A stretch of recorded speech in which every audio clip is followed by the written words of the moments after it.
High বন্ধুরা, আজকে আমরা দেখব ব্যাঙ্ক অ্যাকাউন্টে নমিনি পরিবর্তন করতে গেলে ব্যাঙ্ক ম্যানেজারের কাছে আবেদন কিভাবে লিখতে হয়। তো দেখুন, আমি এখানে একটা আবেদন লিখে এনেছি, এটা বাংলায় লিখেছি।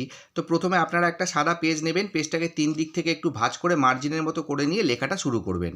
তো প্রথমে আমি লিখেছি টু, তারপরে দ্য ব্রাঞ্চ ম্যানেজার। এরপরে আমি আপনাদের দেখানোর জন্য স্টেট ব্যাঙ্ক অফ ইন্ডিয়া এবং সোদপুর ব্রাঞ্চ লিখেছি। আপনাদের যে ব্যাঙ্কে অ্যাকাউন্ট সেই ব্যাঙ্কের নামটা এখানে লিখবেন এবং যে ব্রাঞ্চে অ্যাকাউন্ট তার নামটা এখানে লিখে দেবেন। তারপরে ডেট, যেদিনকে আপনারা আবেদনটা ব্যাঙ্কে জমা করবেন সেদিনকার ডেটটা এখানে দেবেন।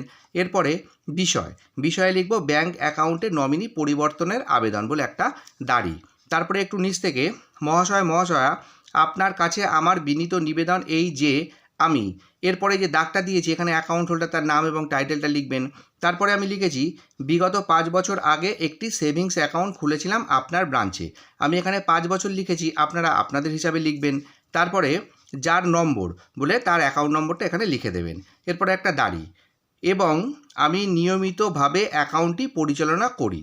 এই অ্যাকাউন্টটি খোলার সময় নমিনি হিসেবে আমার মায়ের নাম যুক্ত করেছিলাম, কিন্তু বর্তমানে আমি মায়ের পরিবর্তে স্ত্রীকে নমিনি হিসেবে যুক্ত করতে চাই।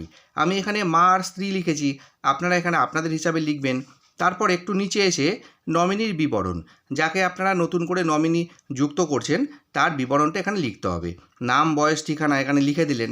এরপরে একটু নিচ থেকে অতএব মহাশয় মহাশয়া, আপনি এই আবেদনটি গ্রহণ করে যত দ্রুত সম্ভব অ্যাকাউন্টের সাথে নমিনি হিসাবে আমার স্ত্রীর নামটি যুক্ত করে বাধিত করুন।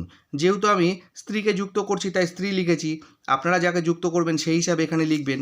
তারপরে একটু নিচে এসে ধন্যবাদ আনতে এখানে অ্যাকাউন্ট হোল্ডার একটা সাইন করে দেবেন।